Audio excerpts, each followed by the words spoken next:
Bu albatta foydali bo'lishi mumkin. Xo'p, assalomu alaykum. Ismim Ahliddin Teshaboyev. Andijon o'g'lonimi Koreyaga kelganimga birozdan keyin 14 yil bo'ladi.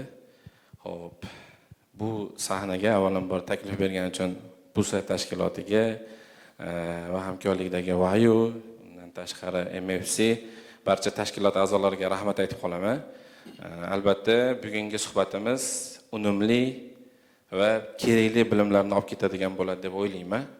Qo'ldan kelgancha bu yerda speaker sifatida emas, Koreyada qiyinchiliklarni ko'rgan va muvaffaqiyatga erishgan bir inson sifatida sizlarga birozgina bilim berishga, ya'ni ma'lumot berishga harakat qilaman. Xo'p, tafakkur deganda kim nimani tushunadi?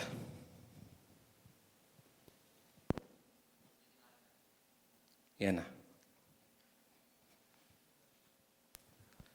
fikrlash, aql bilan ish yuritish, to'g'rimi? Ketaveradi, tahlil qilish.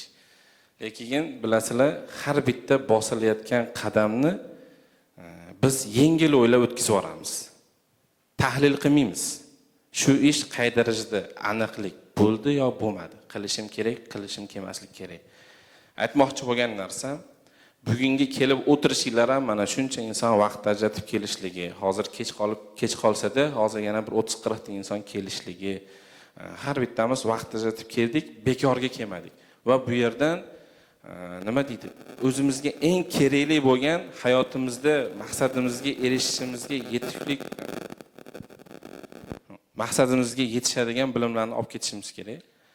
Xo'p, men shu narsani ko'p tahlil qilaman. Ya'ni har bitta bo'lgan ishda to'g'ri, nima deydi? Odam o'zini, har bitta odamning xarakteri bor. Xarakterdan kelib chiqib turib, masalan, jahl qilib gapirib qo'yadi yoki noto'g'ri ish qilib qo'yishligi mumkin bilmaganligidan. O'shani oldida men sizlarga maslahat bergan bo'lardim. Har bitta ishni iloji boricha tahlil qilib ish tutishinglarni. Va shu bilan birgalikda Koreyaga hammamiz o'zimizni oliy maqsadimiz bilan kelganmiz, to'g'rimi? Bekorga kelmaganmiz. Ota-onadan uzoqda, oiladan uzoqda. Hammani o'ziga yarasha yaxshi niyati bor. Bora-bora mana qizlarimiz ham ko'payib boryapti. 14 yil oldin qiz bolalar deyarli yo'q edi. Hozir adashmasam 1,5 mingga yaqin qiz bola studentlarimiz bo'lsa kerak. Shunga, misol uchun, qizlarimiz ham oiladan uzoqda bo'lgandan keyin eng kerakligi vaqtni bekorga o'tkazmasdan har bitta narsani ustida ishlab, o'rganib ish tutish kerak. Bu hayotda qilmoqchi bo'lgan narsani ya'ni maqsadimiz sari yurishlik uchun tanlov qilamiz va o'sha tanlov evaziga bilim olishga harakat qilamiz, to'g'rimi? Bilmasdan ish tutmaymiz-ku. Bilim olgandan keyin uni tatbiq qilib ko'ramiz. Va albatta siz o'zingiz birinchi o'sha niyat qilgan maqsadingizga yetishasiz va o'zingiz bilan saqlanib qolishlik kerak emas. Qilmoqchi bo'lgan ishingizni, etmoqchi bo'lgan ishingizni albatta jamiyatga foydaligini birinchi o'rinda ko'rishingiz kerak.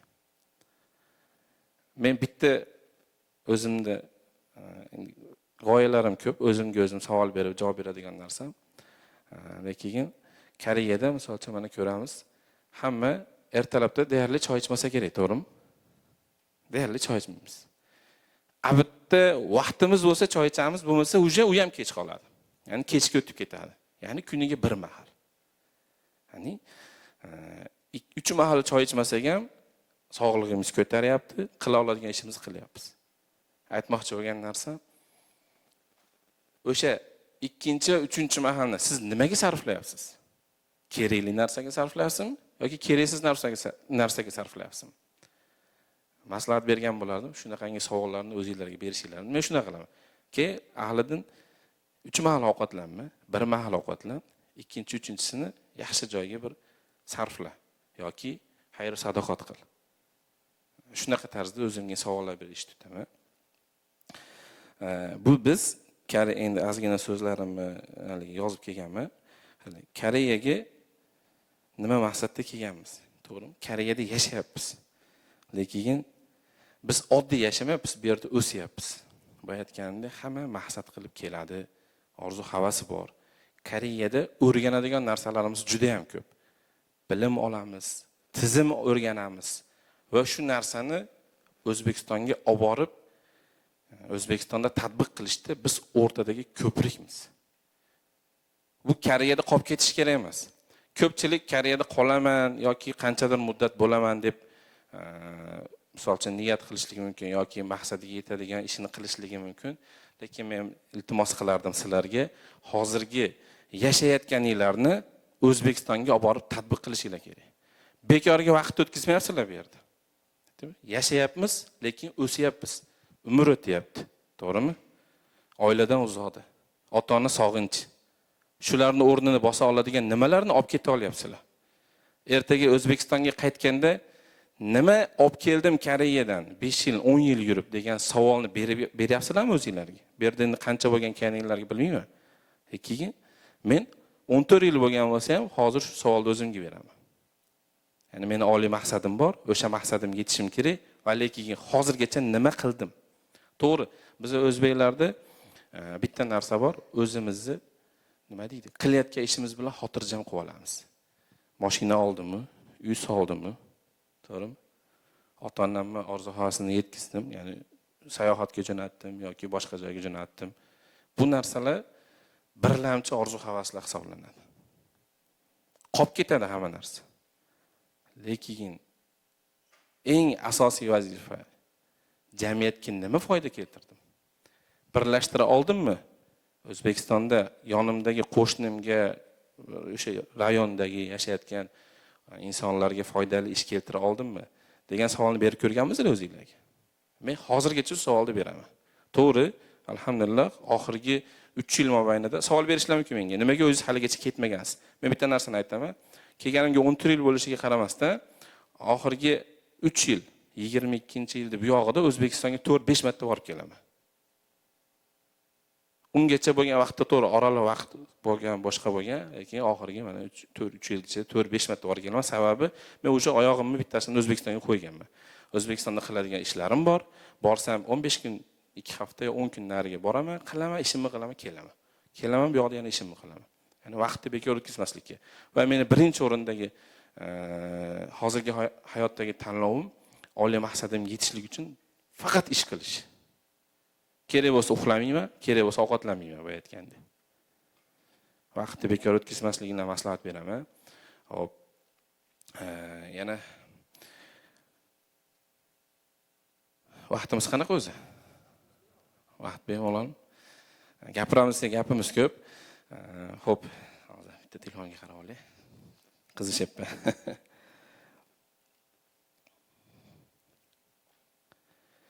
Qaranglar, tizim haqida gapirib o'tdim bu. Koreyadan oladigan narsamiz, ya'ni biz ishlayotgan joyimizda. Menimcha hammamiz oddiy shu ko'cha eshigiga chiqib ko'rganmiz, to'g'rimi? Arbeytga, deylik, koreyscha aytganda. Lekin u yerga faqatgina borib turib 1 kunlik 8 dan 5 gacha ishlash uchun borganmisizlar yoki u yerdan nimadir olib kelish uchun borganmisizlar? Savol mana sizlarga. Faqatgina ishlash uchun, to'g'rimi? Lekin ishlashimiz mobaynida o'rganishim kerak degan narsani o'ylab ko'rganmisizlar? Vaqtga bekitga o'tkazmanglar.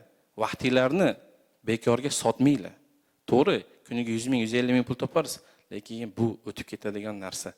Lekin ertangi sizni karyerangizchi borgan joyda bitta o'q bilan ikkita quyon turish kerak. Biz tayyorman, rivojlangan davlatdamiz. Men Koreyadan kami 25-30 yil orqadamiz deb o'ylayman O'zbekiston. Lekin bizning bitta yutug'imiz bor. Hozirgi smart davrda Koreya 30 yilda erishgan narsani biz 10 yil, balki 15 yilda, ya'ni 2xda erishimiz mumkin. Sababi hozirgi hayotda bilasizlar, telefonda, to'g'rimi? Alo yoki sirazi internetda ko'rasizlar, darrov ma'lumotlar ulashib ketadi. Tez o'rganamiz va tez rivojlanadigan davrdamiz. O'shaning uchun kunlik ishga borgan joyingizda ham обязательно bekorga o'tkazmasdan qanaqa ish ketyapti, sizni qanday ishlatyapti, nima ish yuryapti, vaqti-vaqtiga qo'yib ishlatadi karis. Bekorga ishlatmaydi, bekorga pul bermaydi. Sizdan maksimal foydalanib oladi. Xuddi o'sha narsani siz hayotingizda tatbiq qiling va o'rganing. Bu tizim bizga tayyor shpargalka. Rostanda tayyor o'rganilgan narsa. Hozir mana biznesda eng muhim narsa tizim hisoblanadi. Nafaqat biznesda, intizomli hayotni qurgan inson hamma narsasi zo'r bo'ladi. faqat biznesga taalluqli emas. Endi ko'proq biznesga taalluqli deyiladi, lekin o'zingiz ertalab turasiz, kunlik rejangizni yozasiz, boshqa. Koreyada bu narsalar qilish qiyin, lekin birinchi o'rinda shu narsani qilishinglarni maslahat bergan bo'lardim. Men 2012-yil kelgan bo'lsam, hozir mening statusimdagilar menimcha kam bo'lsa kerak deb o'ylayman Koreyada. O'sha vaqtda O'zbekistonda o'qishga kiraman deb kela olmasdan nasib qilmagan, lekin nasib Koreyaga. Men boya aytgandek, Koreyada hozir spiker emas, qiyinchiliklarni ko'rgan va muvaffaqiyatga erishgan inson. Ya'ni meni kimdir bilar, kimdir bilmas, 2012-yil shartnoma asosida ishlagani kelganman bu yerga. 5 yil, 4 yil 10 oy ishlab O'zbekistonga qaytib, yana viza olib, student bo'lib kelganman. Sababi endi har gapirgan joyimda gapiraman bu gapimni. Bizni davrimizda, endi men ham sizlar bilan yoshim katta farq emas, lekin 10 yil orqa qaytadigan bo'lsa, 10 yil orqaga o'qishga kira olmabdi degan narsa birinchidan odamni itarib turardi, o'qishga kirishing kerak. Nima deydi? Or, hijolatchilik, boshqa mahalla ko'ydagi gap so'z. Bilasizlar, biz O'zbekda mahalla ko'ydagi gap so'z ustunroq turadi. O'shandan hijolat bo'lgandan nimadir qilishga harakat qilamiz. Ikkinchidan, bari o'zimda ham maqsadim bo'lganicha o'qishim kerak degan fikr bilan o'qishga kelganman. Bakalavr o'qidim, magistr o'qidim va hozirda 7 ta kompaniya asos solganman. Bizni har bitta kompaniyamiz servis kompaniya hisoblanadi, ishlab chiqarish emas va qilgan maqsadimiz, e'tibor bergan bo'lsanglar, jamiyatga foyda keltirish. O'zimdan ko'ra boshqa tomonga foyda keltirish, ikkinchi tomonga manfaat berish. Har bitta kompaniyamiz shunaqa maqsadda qurilgan. Alhamdulillah, har bittasi o'zining o'rnida davom etib kelyapti. Gapiraman desam gap ko'p. So'zimni yakunlayman. Navbatdagi spikerlarimizga mikrofonni beraman. Iltimos qilardim. Maqsadinglarni aniqlab, vaqtni bekor o'tkazmasdan va xotirjam bo'lib qolmanglar. Boyaga aytgandek, O'zbekistonni oq qildim, ko'k qildim emas. Maqsadingiz sari erisha olmagan narsangiz sizni doim orqangizdan itarib turishini va ertaga O'zbekistonga qaytganda ota-onani mahalla ko'yda, umuman olganda O'zbekistonga sizni kuzatib turadigan barcha yaqinlaringiz oldida men Koreyada shuncha umrimni sarflab keldim va shu yutuqlarga erishib keldim degan xursandchilik bilan qaytishinglarni tilab qolaman. Rahmat kattakon. Katta rahmat.